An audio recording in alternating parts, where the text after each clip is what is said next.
Welcome to Aboriginal Art in America, a podcast where each week we spend a few minutes with a work by an Indigenous Australian artist.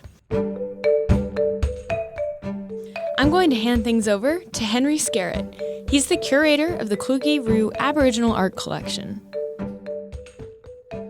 A solitary figure emerges from an urgent flurry of charcoal lines. Vernon Ah Kee's Unwritten is a potent metaphor for the struggle of Indigenous artists to control their identities amid the continuing pressures of racism and colonial oppression. In 2004, Ah Kee began a series of large-scale photorealist charcoal portraits of his family members. These works were based upon ethnographic photos taken by the anthropologist Norman Tyndale on Palm Island during the 1930s. For much of the 20th century, Palm Island had served as a government settlement for Indigenous Australians who were forcibly removed from their homelands. According to Ah Kee, these photos were taken by the administrators of the penal settlement as a scientific record of a dying species of subhumans, an exotic other that had been set aside.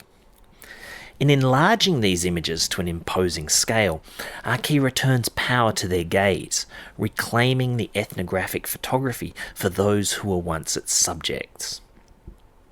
Now, around 2008, he began to produce these ghostly images, such as Unwritten. And these works lacked the sharp-eyed realism of his earlier works and replaced it with these ghostly forms on the very edge of becoming.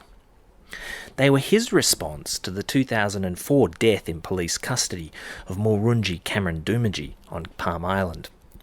And while the life of Doomadgee was unwritten by his untimely death, the irrepressible figure emerging from the haze of Ah Kee's drawing presents a defiant image of contemporary Indigenous identity.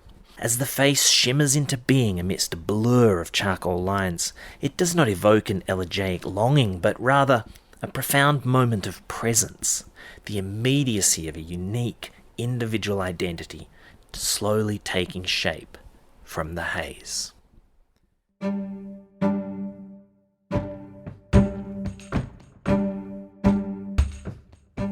Find out more at kluge-ruhe.org.